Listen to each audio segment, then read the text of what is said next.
Welcome, everybody. My name is Nina Jane, and I'm the director of the Ashland Public Library in Massachusetts. While I'm doing my intro, feel free to let us know where you're coming from, because I'm sure you're from all over the place. I am thrilled to be here with Tracey. You know what? I didn't even ask you. Is it Livesay or Livesay? It's Livesay. Livesay. Oh my God, I was completely off. Okay, it's okay. I promise. Livesay, right? Yes. Yes, awesome. So I'm here with Tracey Livesay, who has so kindly agreed to do this talk with us because we have so many questions about her books and her writing and her history. But before we get to all of that, I just wanted to say I'd like to thank the Friends of the Ashland Public Library who support all of our programming. We couldn't do this stuff without them. And also, Tracey let us do this really awesome thing, which she let us partner with other libraries to bring this program to our communities. And so I'd like to welcome the patrons from the libraries in Bedford, Hanover, Lowell, Marlborough, Needham, Plymouth, Watertown, West Newbury, and Wrentham, because Tracey knows that when libraries work together, we make magic. Yeah. And so I also, of course, welcome the patrons from Ashland and from all over, all of Tracey's fans as well. So you can buy signed books from Tracey from Aesop's Fables, and by Bookplate, you had sent those out. I will put a link in the chat. Use the chat for any question, like anything that you want to chat about with each other, but please, if you have questions, put them in the Q&A. There's a button at the bottom of your Zoom screen that says Q&A, and I will be paying attention to that. But I have tons of questions, so if you don't, I'm good. So welcome, Tracey. I was reading your bio, and I won't read the whole thing, but I think it's really funny that you are a former criminal defense attorney, and that you met your husband on the first day of law school, and that you're counting down the days until that you have an empty nest, and your kids are quite aware of this. I love that. That tickled me. So can you tell us more about yourself and, of course, your new book? Yes. Hi, everyone. My name is Tracey Livesay. I am so excited to be here. You know, as Mina said, I am a former criminal defense attorney. I practiced for a while. I have 3 children. I ended up deciding to stay home with them. And then once my youngest was ready to go back to school full time, I was like, okay, I'm going back to work. I can go back to law because I really did love what I did. But I've been writing like on and off throughout my life in various forms. And I've been reading romance since I was like 11 or 12 years old. I love the genre so much. So somewhere, you know, I like dabbled a little bit, and then I was like, no, I can't do it. But um, when it was time for them to go back to school, I was like, I can go back to law, but I really would like to like give this an honest try. And if it doesn't work out, you know, that's fine. I can, you know, go back to law, like I said. And we've been living on one income for a while. So that's why I felt comfortable enough to be able to say, I'd like to try to pursue this passion. And my husband was super supportive and, you know, said, go for it. And, you know, the rest is history. So that is a brief background. My latest release is The Duchess Effect. I think it's over there too. You can see it. It is the sequel to American Royalty, which came out last year. And American Royalty was described as Harry and Meghan if Meghan was Megan the Stallion, which I loved, and I've been using it since then. And so The Duchess Effect, which is the sequel, just continues their story. So they are romances. The first book ended with a happily ever after. They admitted that they loved each other, and the world found out that they were dating.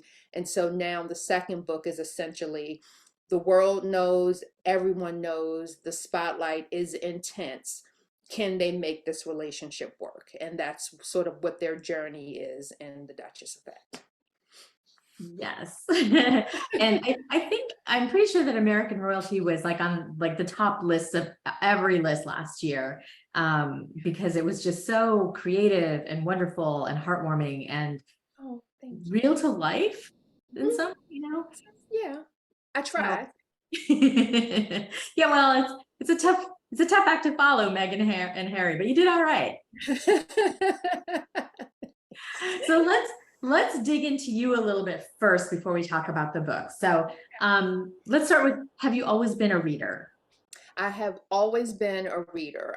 My earliest memory really is of my dad reading to me every night before bed. We had these, they're like children encyclopedias. They're called Childcraft. I don't know. Yes. And so, yes. Number two was Stories and Fables. Yes, Erica had those too. Yes. Stories and Fables, volume number two, my absolute favorite. And so you know, remember, I used to, at some point, I just kept that volume sort of in my room, and he would come in and we would read stories. And so I've always been a big reader. Before I found romance, or I was introduced into romance, I was reading Nancy Drew, Hardy Boys, Sweet Valley High, Sweet Dreams. If I always had a book. I was that girl, throughout school, that when I would go back home after graduating, becoming an adult, getting married, etc., if I ran into someone from school, they would remember me as the girl with her head in a book. Mhm. That was always me. So the library was my friend. Like, I was always there. I was the same. Tracy and I were talking a little bit before we got started that I'm also a romance reader, have been for a long time. I actually wrote a Nancy Drew book that was a romance because I was like, Ned and Nancy, they just I know. you feel the Yes, same. I do. Like, romance readers and writers, like, we love ships. We want to see ships. And I know that there are people who write other genres, or like on TV and movies, who are always like, I don't think that, the romantic relationships have to be in everything. And I'm like, it does. It really does. I want to see it in everything. And so I agree. Like, it just wasn't enough. It was too much of the mystery and not enough romance. And Nancy is a child. Why is she solving these mysteries? Shouldn't she be going to the movies with Ned? Like, what is going on? Right. So like you put your own in there, if it's not there. Yes. At what point did you start reading romance more heavily? So this is a funny story. My parents owned a restaurant that I worked at after school, and most of the employees were family in some way, but there was, a couple employees that weren't. And one of them was this older teenager who I thought was so cool. And again, I'm working after school, I'm reading all the time, my head's in a book. And I just remember this day where she sort of was like, "You read all the time." And I'm like, "Yeah, I do. And she said, "Have you ever read one of these?" And she pulled out a Silhouette Romance, the one with the like purple border. Mhm. And I was like, "No." And she was like, "Oh, well, you should read one of these." Now, I mean, yeah, I was 12, 11, 12. Um, my parents probably would not have been happy if they had known that she had given me that book.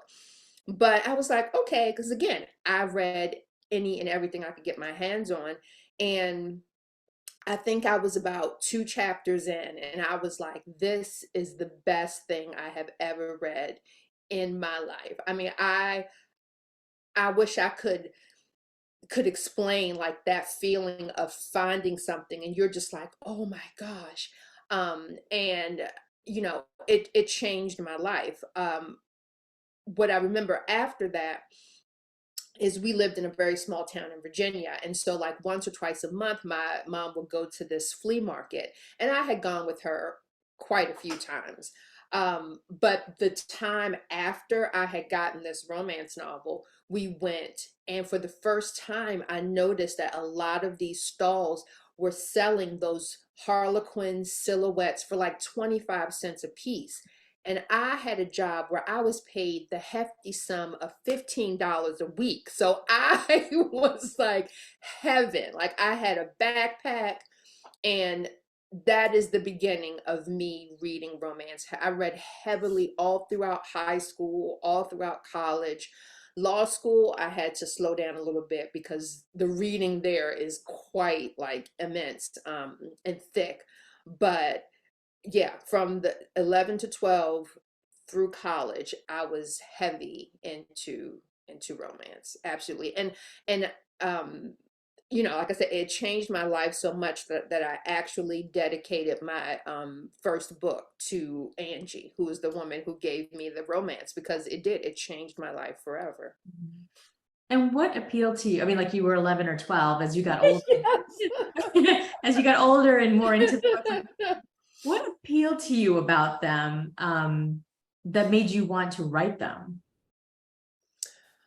um well, I think that's a very good question. I think that what I would say is I had always, like, even at that time, like, written sort of short stories and like poems. I think being a reader and loving books and stuff from such an early age, that it felt very natural to me to try to write sort of different things. And after reading sort of romance for a while at 11 or 12, I did try to write my own, and it's very, it's, it's very age appropriate in terms of what I thought was going on. But even though I was reading, Nancy Drew and Sweet Valley High, the romance novels, they were women centered, and the women just felt really sort of mature to me. Like, it wasn't like other teenagers. It was like women doing things, and they had jobs. And as I was reading mostly like Harlequin Presents for a very long time, it was giving me insight into a world and a culture that was so different from, Farmville, Virginia in the 1980s. Like, I'm reading about books that take place in England and in Scotland, and and learning that words that sound the same have different meaning. I'm seeing people travel. I'm seeing women with careers, and it was just all sort of very exciting to me. And I think it created in me a curiosity about other people in other places. Uh, and I'm not going to deny that probably the sex was titillating to me at some point, but I really do believe it just opened me up to a world that I may not have had access to at that time. And so that was really exciting for me. And then, like I said, I tried to write my own when I was 11 or 12, and it was, it was like 6 pages, I think, full novel, 6 pages. And then when I got to college, again, I would try to write little short stories. Um, that featured like my friends. I think what was important to me, especially as I got older and when I would dabble, is when I first started writing romances, everyone was white. I didn't see people that looked like me. And so as I got older and appreciated the genre even more, what I wanted was to see myself reflected in the books that I loved. And so I think that was a part of me wanting to write these short stories too, was like an exercise in putting myself in these books that I loved. And so I think that was sort of the early seeds of me thinking that this is something that I can do. But then again, life happens, everything happens, but my love for the genre never left me. And apparently my willingness to write stories that reflected me and my community and the people that I knew never left me either. So what made you decide to go towards law versus writing? Oh, I didn't have a choice. There was no, I was the daughter of, second generation college educated parents. I was pretty smart because of the reading. I, expanded my vocabulary, my comprehension, everything. So I was a pretty smart kid. Um, and there, there, there just was not like a path offered to me in a creative setting. It was doctor or lawyer. You have the brains to do it. That is what you will do.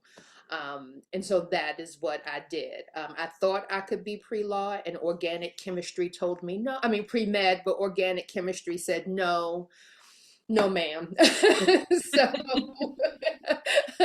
I've, um, I've been there too. yes, yes, you know. And I was just like, okay. Um, and I shifted. I didn't go straight to law right away. I just enjoyed my college experience. I took a little bit back. I've read, a little bit more. And about the time that college was ending, my dad was like, "So, what are you going to do?" And I was like, "I don't know. I've been thinking." And he was like, "We're not going to med school. How about law school?" And I was like, "Yes, sir. I guess that is where I'm going." And that's how I became, that's how I headed to law school. I actually really enjoyed it though. I've been really fortunate that the things that I've had to do for career, for work, are things that I've actually enjoyed doing. So, um, yeah, I enjoyed being an attorney. I enjoyed being a criminal defense attorney. I can see where my life would have gone had I gone that path. But, something just in me was like, take this chance because you may never get this opportunity again. Mhm. So then you started writing. I discovered you with the book, Sweet Talking Lover. Ah, Love those two books. thank So you. you mean you've been at this for a while, you've been successful for a while, but when you were starting out writing, what was your process? Not about writing, but actually getting published. So, I, as someone who has been reading the genre for a long time, someone who is a type A personality who believes in doing research and learning as much as I can, also, right about the time that I was thinking about this, the internet became huge. We had access to other people in a way we didn't before, like through message boards, and people were doing blogs. And so that opened up. Um, and so I had been, like I said, reading for a while. I had some favorites that I used to read in the Harlequin silhouette, Love Swept, Candlelight Ecstasy, like in that genre. I watched them move from, what we call category, which were those, to single title. And to me, that seemed like the career path. So in my head, I was like, okay, I'm going to start out, I'm going to, try to write a category romance. I'm going to write that for several years. And then I want to move into single title. And of course, at that time, traditional publishing was the only path to being published. Uh, that was it. And so in my head, that was my journey, that was my plan. And again, about the time that I had written my first book and submitted it, or was in the process of doing that, self-pub became huge. It was about 2011, 2012. It just exploded.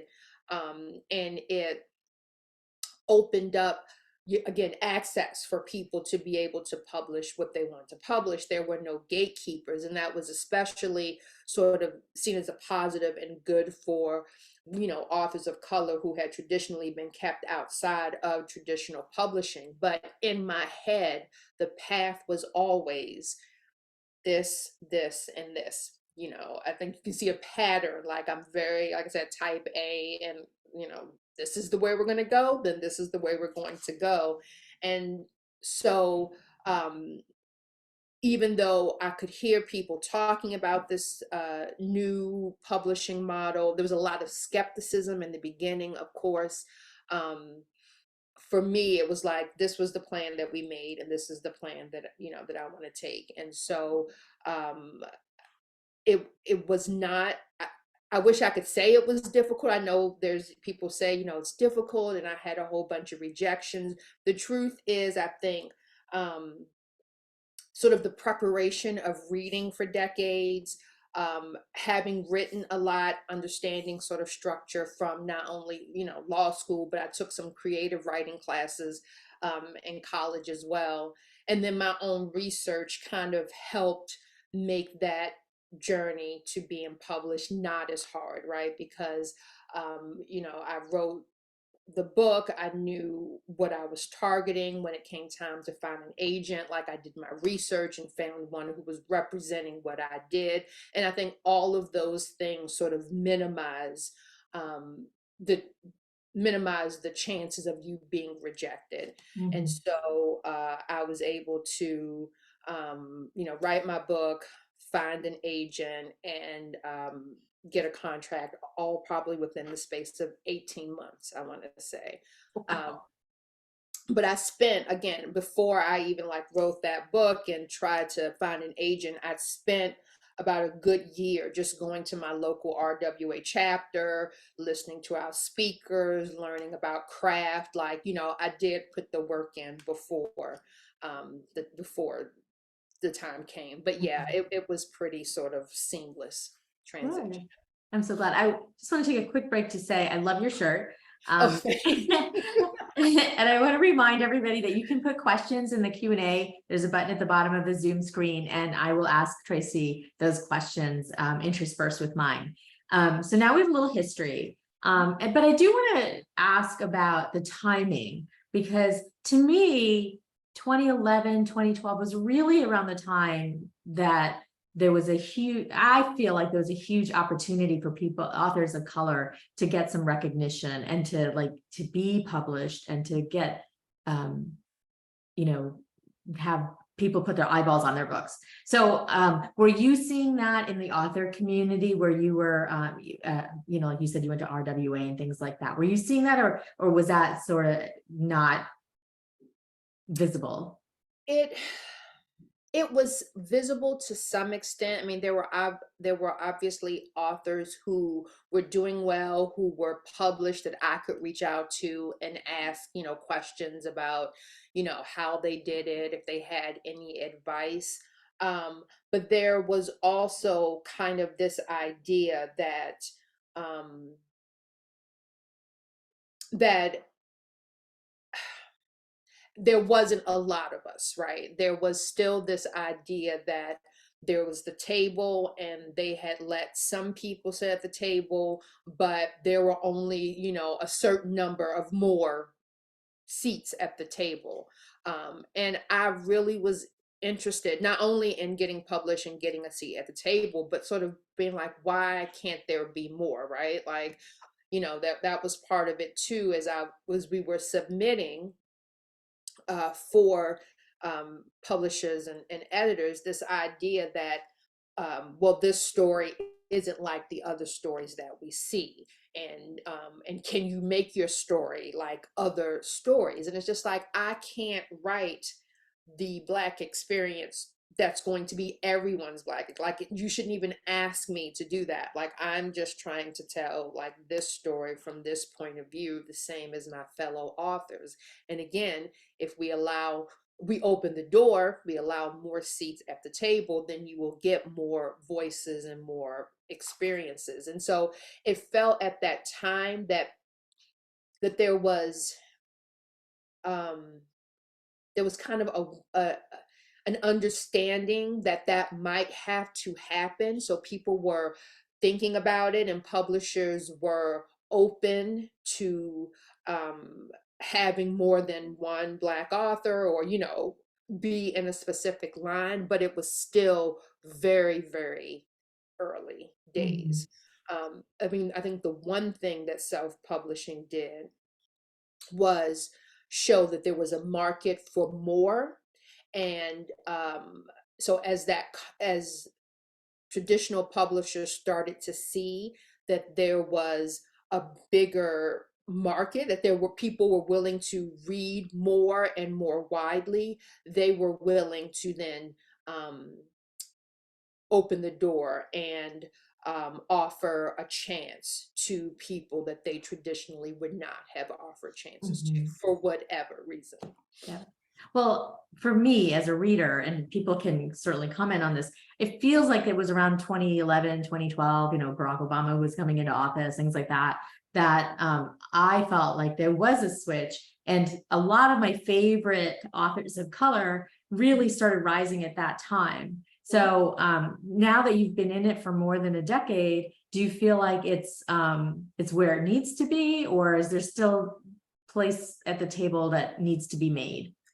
Yeah, honestly, I think we've taken a step back. I think we were Oh, on the cusp of getting there, right in COVID. Like I think about 2018, 2019, we were on the cusp of getting there. We were talking more openly about it. There seemed to be a more overt willingness to have a discussion about it, and also understanding that we would need to do work and to be proactive, and people were willing to read more diversely. And I just have seen, I think, in the past several years, kind of a regression. This idea that, well, one, there seems to be this, um, uh, people seem to be emboldened to maybe say things that they would not have said in the past. But then also this idea that romance specifically is escapism. And if it's not, if it contains or is written by, if it contains, not written by, if it contains people of color, that instinctively makes it political, which means that I will not be able to escape and enjoy. And so I don't want to read that. That is what I have seen an increase of. And that's the thing that saddens me mhm. the most. So So I'm, there's actually more authors of color, more BIPOC. I mean, we are here and we are writing the stories. Those stories just aren't getting the same attention um, mhm, that I think they would have several years ago. yeah, that's interesting to me because, of course, there's a huge explosion of reading romance during COVID because we Yes. were looking for escape. So I'm really saddened by that because I hadn't really realized there was that back step. I knew that there was for reasons, Yeah. obviously, like even like things like Twitter falling Right. apart. Um, Right. there's not that platform for getting the word out, but wow, okay. Yeah. So um, Jenna says to thank you for expressing that so perfectly, Tracey. Oh, thank you. I was, I was trying. Yeah. And you see it, right? We just, yeah, you see it and you Yeah. notice. And I think like a lot of the readers that came in, maybe are a little younger. And so there's something about knowing the history of where the genre has been and what we were trying to do that you miss if you come Mhm. in right at a certain point. I think that part plays a little bit too, but all we can keep doing is just putting our stories out there and and trying to get people's eyeballs on them and just continue to tell good stories. Like that's what I want to do, is just continue to tell good stories and hopefully find the audience that way. Mhm. You know what I think is really funny is that there's been a huge rise of reading monster romance. And I Mm. find that interesting that people are more comfortable reading monster romance than just regular humans of color. I don't understand. I mean, sometimes I think it's about who's centered, right? And so even in monster romances, it's very rarely two monsters. So, Yeah. again, there's a person that is centered, and readers feel like that person represents them. Um, I've always said that the thing I love about contemporary romance that I don't think you get in other genres is that contemporary romance tells you what's going on in the moment, the things we are afraid of, the things that we are excited about. And I do think that there is something about the time that we are living in that has created this need for these monster romances, or especially these dark romances, these types of heroes. It says something about the time we're living in. And, in the same way that if you go back to the 1980s, and there were a whole bunch of like, because I'm reading the Harlequins at the time, there's a whole bunch of like businessmen, like that was Mhm. a thing that most of those books had. So what was going on in the world that we are seeing businessmen, ruthless businessmen, being the heroes of those contemporary books. It's very interesting to pick a time period and then go back and read the contemporary romances written of that time. And I think it tells you a lot about what's going on in society and how women who are usually writing the romances, how they are viewing the world. And that's why it's important that there are so many voices, right? Because the things or concerns, that my contemporary, maybe, a white author might view the world as, or things that might be worrying her, would be different than the things that I'm noticing that's in my point of view. And that's why it's so important that the table is wide enough that we all can come in and have our voices. I mean, it's a part of our culture, it's a part of our history, and so all, as many viewpoints as possible should play a part in setting that history down. Mhm. Well, as much as I love the monster romances, I can see where there's more opportunity to put your head in the sand around Yes. actual issues. So I could talk about monster all day. I can talk about contemporaries all day too. Same. Okay, so let me get into the books, because that's probably why most people are fascinated by you, the person.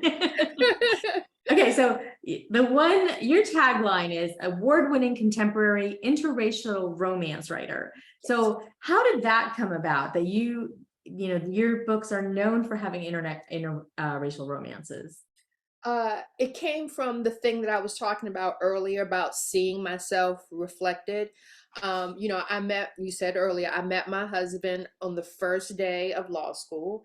And, so he's coming into a life that is already like, this is my favorite thing in the world, romance novels. So get used to it. So, when we were dating, and as it became clear, like, oh, this might be something, I should say that he is white. So the story makes sense when I say that he's white.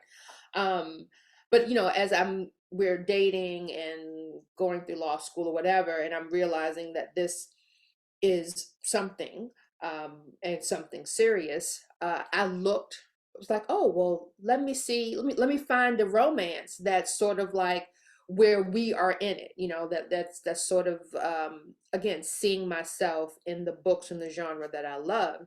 And what I found was, it was difficult to find. So it wasn't that there were not a lot of interracial romances, and if there were, the few that there were, um, I'm thinking of like Sandra Kitt, which I love. Like when I found Color of Love, I was like, oh my God, this book is amazing.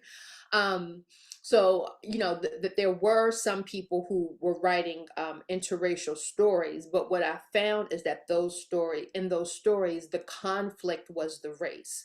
So it wasn't, an enemies to lovers, or, a workplace romance, or whatever, like the trope of a romance novel that I love to read. It wasn't about that. The book turned into an issue book, and the conflict between the two was that they were of different races. And and I know that that is true for a lot of couples. That just wasn't the experience I had with, my husband, my boyfriend at the time.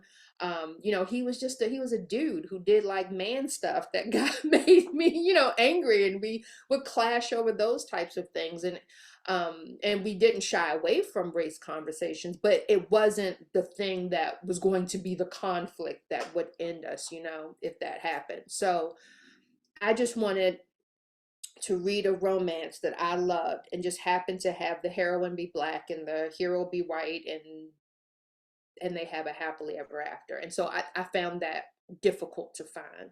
So, fast forward to the time when I'm deciding that I want to try to pursue this, and I'm writing my stories. I knew that I was going to write about a Black heroine, again, because it was important to me that, women that looked like me could see themselves in the genre.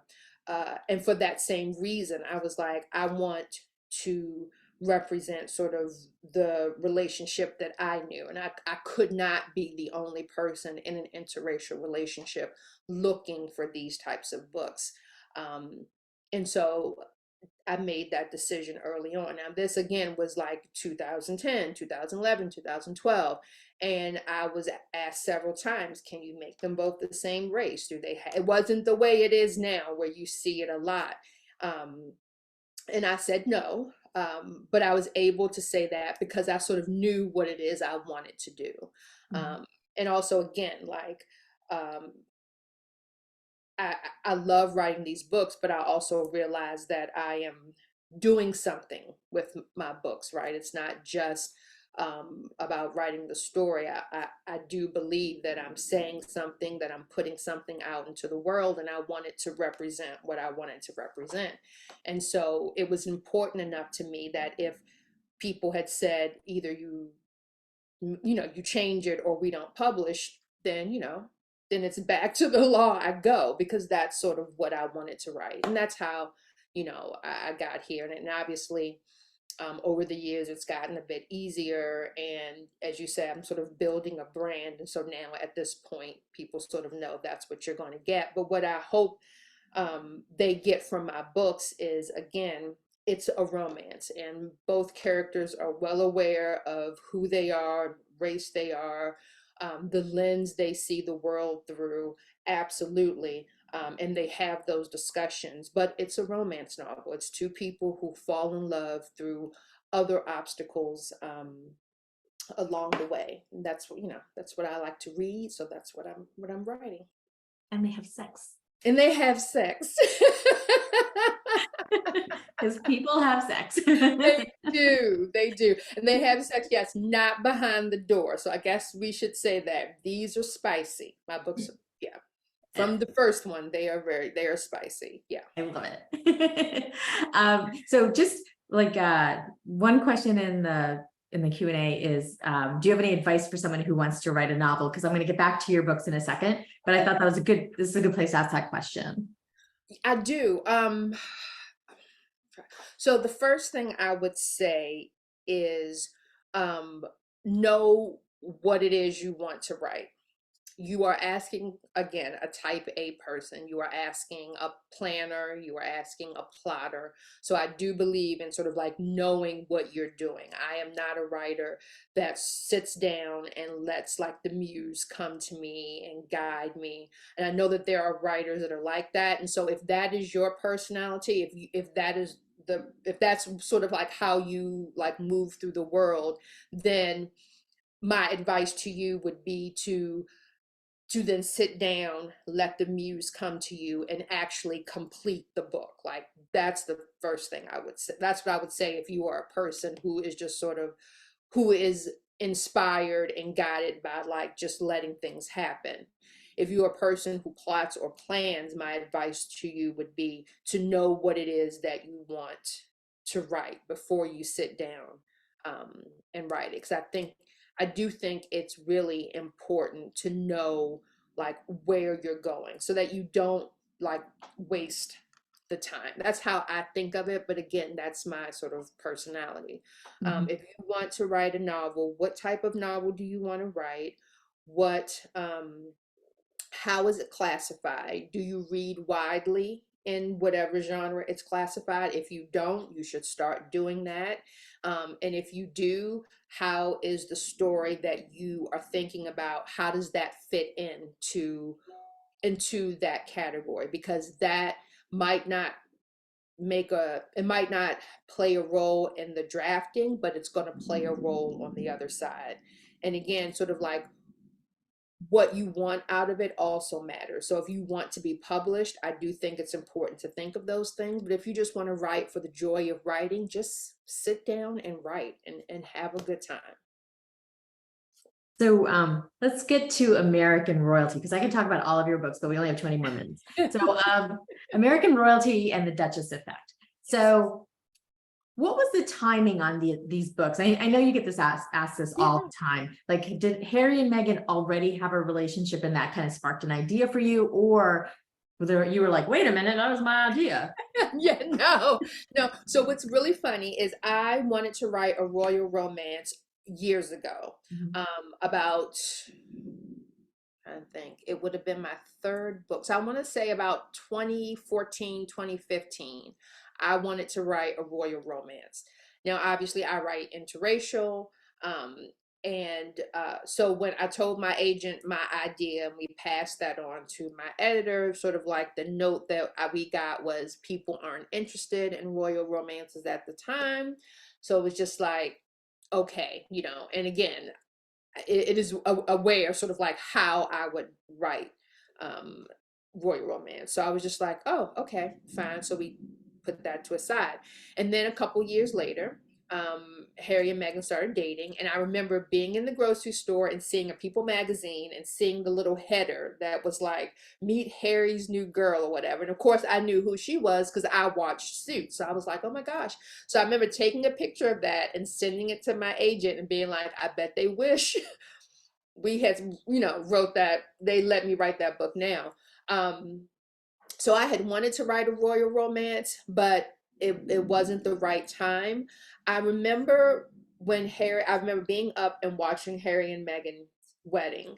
And in addition to like, all of the like royal people that you saw, what we saw when Will and Kate got married, there was this celebrity contingent that had not been present for the first wedding. And I remember watching them walk in. And I remember seeing like athletes with models, with tech people, with actors. Like it was this celebrity world, but it also felt really enclosed and like incestuous in a way. It was very small, and they all seemed like they knew each other. And I just remember looking at that world thinking like, it's such a different world. It's such a small world. And it's a world that if you were like a regular person like me, you would never get into, right? Like you're never going to date this athlete or this tech person because the only way you would meet him or her is if you run in those circles. And I don't run in those circles. So that would never happen.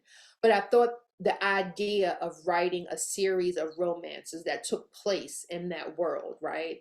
In that celebrity world and sort of like the role social media played, regular media played, like that was really interesting to me. And so I'd finished up Like Lovers Do. There are two more books in that series, and I was getting ready to start the third book. But I also, because I'm a type A, was thinking, what's next? Like I know what I have to do, but maybe I should be thinking about what's coming down the road. Like what's the next series going to be? So I wrote up a proposal that was what I just said, like this series based on celebrity life. And in the meantime, so that's one avenue. The other avenue is uh, I had seen this picture of Cardi B. She had done this photo spread for Harper's Bazaar magazine, and it was different fairy tale vignettes. And one of them was her as Cinderella. She's in this beautiful red and pink Vera Wang gown. She's running from a castle. There's like this Jimmy Choo crystal shoe.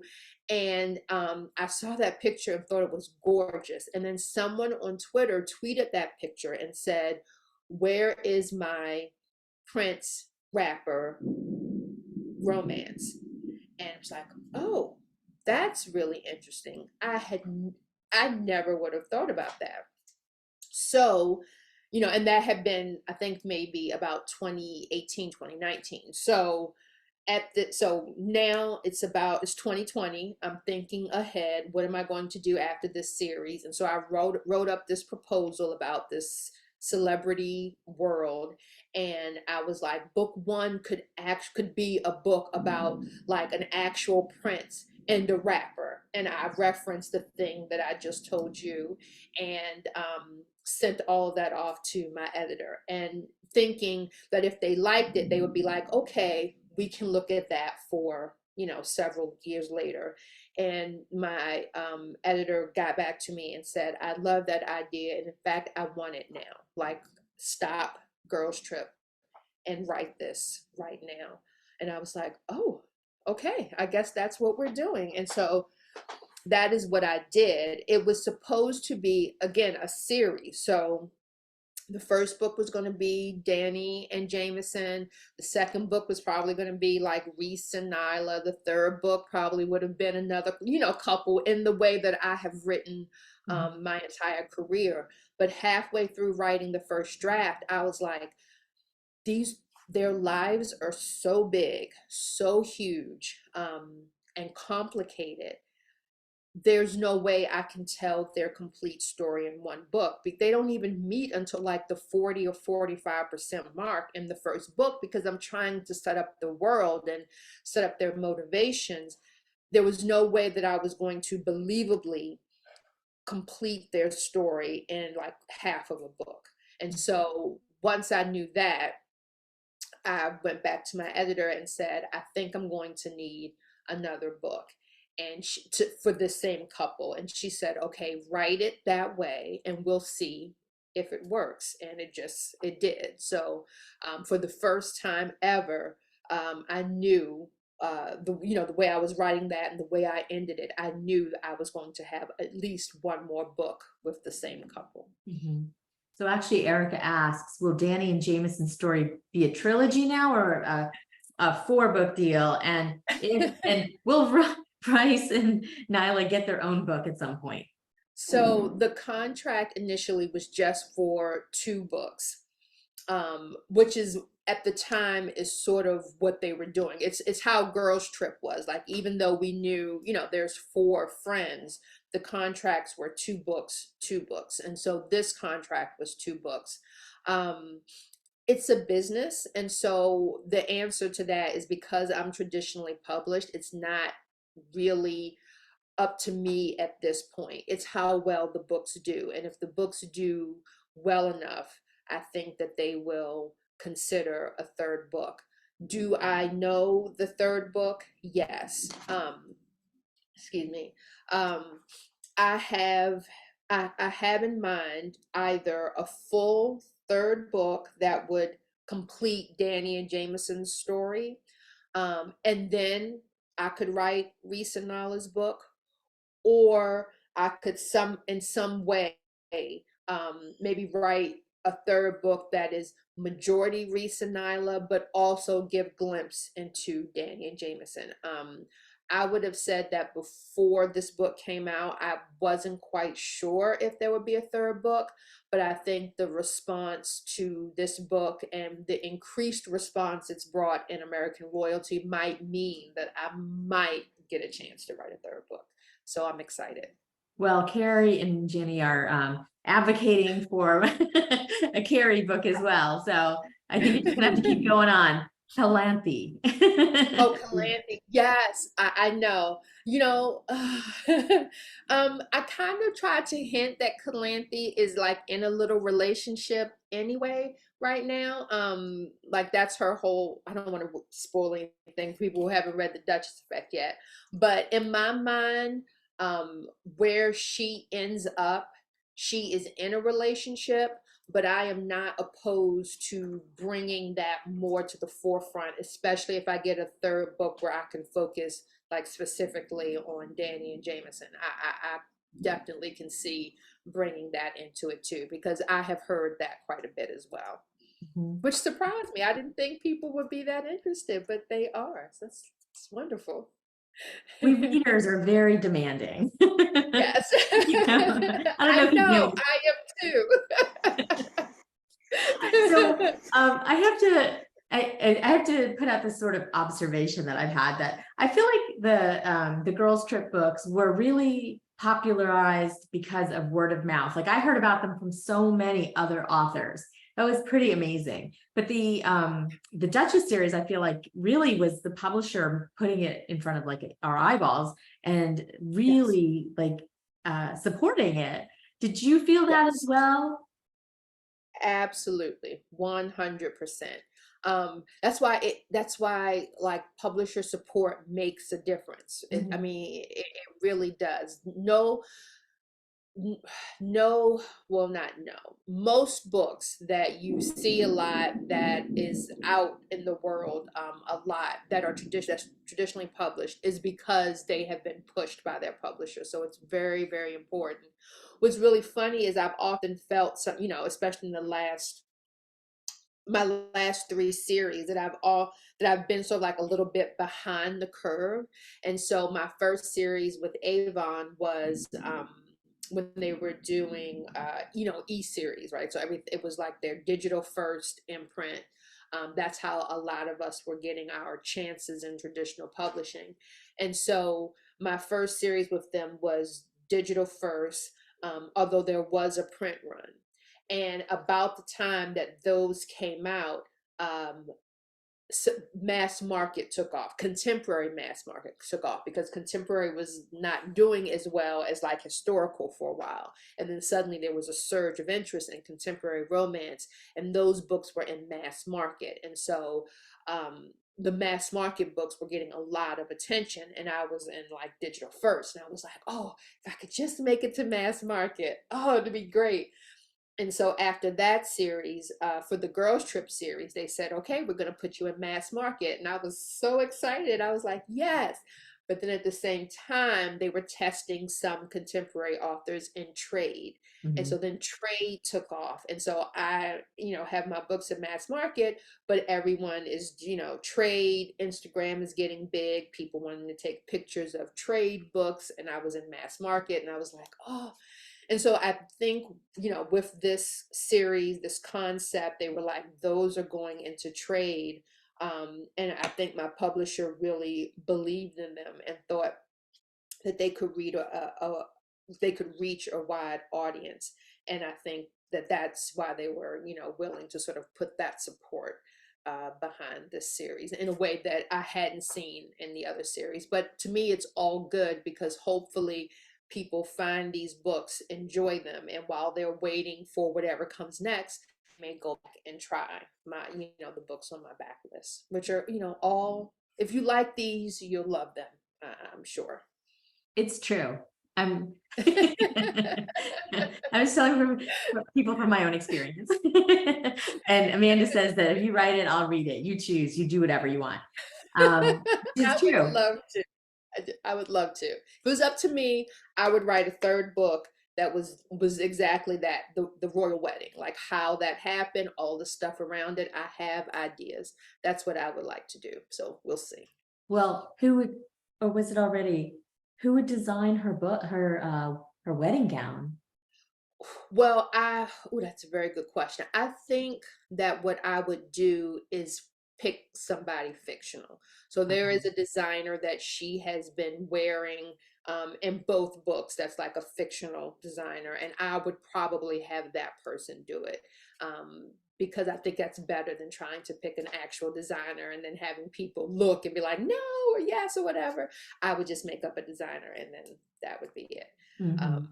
I would pick, because I'm very visual, sort of like what the dress would look like, and that would probably be a lot of discussion, right? Like, Mhm.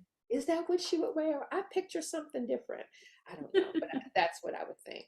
Oh, and the cover would probably be the wedding. Oh, let me stop. No, don't stop. Keep going. I think the cover would have the dress would be, the dress would be on the cover. Oh, okay. I'm gonna try to make that happen, guys. I really Okay. am. That's amazing. So I do have to ask about the dress, so we only have a couple more minutes. So somebody who's a rapper has a very different style than, like all these rumors we're hearing about the royals and how they're so strict and they have all these rules. So how do you reconcile that? And I'm just thinking about the dress, but there's so many other things. Right. I mean, that's like a big part of the Duchess effect Yes. itself, right? It's Dani wanting to be true to who she is, but also stepping into this institution where that's not allowed. And like that's like the big conflict for her in this book. She's somebody who's wanted control of her life, and yet she falls in love with a man who, not one, is a protector and wants to protect those in his life. But two, is part of a family that wants to control every aspect of the lives of the people that are part of that family.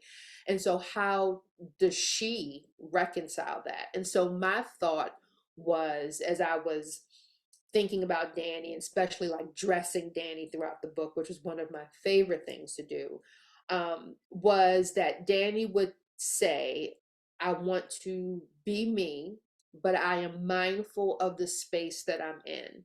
And so she would dress accordingly in her mind, right? So like and we know and see this to ourselves. Like, just think about celebrities. The way you might dress if you were going to the Grammys would be different than the way you would dress if you were going to the Academy Awards. And I think Dani thinks that, that same way. Like, I am going to have my style, but I understand that the way I might dress to perform at the Grammys or at the Soul Train Awards or whatever is going to be different than how I would dress if I were going, to a royal event. Like, I'm thinking of Beyonce, like she's on tour, she dresses one way, but when she is, opening The Lion King and meeting Harry and Meghan, she's going to dress a different way. And that's how I approached it. And part of Dani's journey and part of what happens in the book is a pressure to make her conform. And there are times when she does, there are times when she doesn't, and there are times when she does, but it's kind of under protest. And I think all of that, I hope it comes across that all of that is character and plot related. Like, what she's wearing and why she's wearing it matters in the scene. Mm-hmm. Which, I mean, I could talk about this for a long time, because I feel like Beyonce's in a different place, right? Because there's no skin in the game for her. Right. Whereas, Dani has skin in the game, and that's why the pressure is there. Exactly. And so it's fascinating. Read it, people, if you haven't. Yes, Dani is trying to achieve a goal, and it's a goal that she's wanted for a very long time. And so in that way, yes, the pressure is different on her than someone who is at the top of their game, which she is not. I mean, the reason Duchess, at least at the beginning of the Duchess effect, is as popular as she is because of her relationship with the prince. Yeah. Which, that would be really difficult for somebody who wants independence. Yes. So we just have another minute, and I wanted to know, we are going to be on it to get you this third book. We'll be doing some sort of email campaign or whatever. If you're on social media and you just happen to say, where's book 3? Just tag Avon. My editor is Tessa Woodward. Please feel free. She's going to be so mad at me, but please feel free to, to tag her too. We're on it. We got your back there. So what else is the third book in the girls trip book? Is that next then? That's next. That's what I'm writing now. So that's next. And I think what I am able to do, or what in my mind I want to do, is when I turn that book in, be able to say, okay, now can we talk about the third book? Because for me, I could do the girls trip, we could do the next, Duchess book, I can do the 4th girls trip, we can do the next book, I can do Nyla and Reese's book. Like, for me, I see where I can, for the next like 4 or 5 years, I can have a book a year and make everyone happy, but we'll see. That would make us happy. Thank you. But we are out of time. Thank you so much for this incredible conversation about, so much fun. This was amazing. I literally could talk to you for another hour. Like, this was so much fun. Yeah, well, I do know that, and I'm going to just tell you guys really quickly that Tracey is in the middle of the eye of the hurricane or tornado right now, and she's just like, I really want to be there though.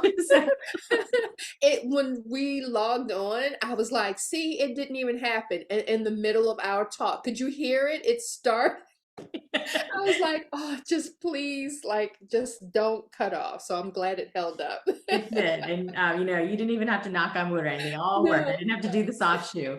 So thank you all for coming tonight and listening in and, you know, being part of this with us. And Tracey, I can't wait to like maybe do this again sometime because you're Yes. so amazing. Absolutely, anytime, Mina. Thank you for asking me.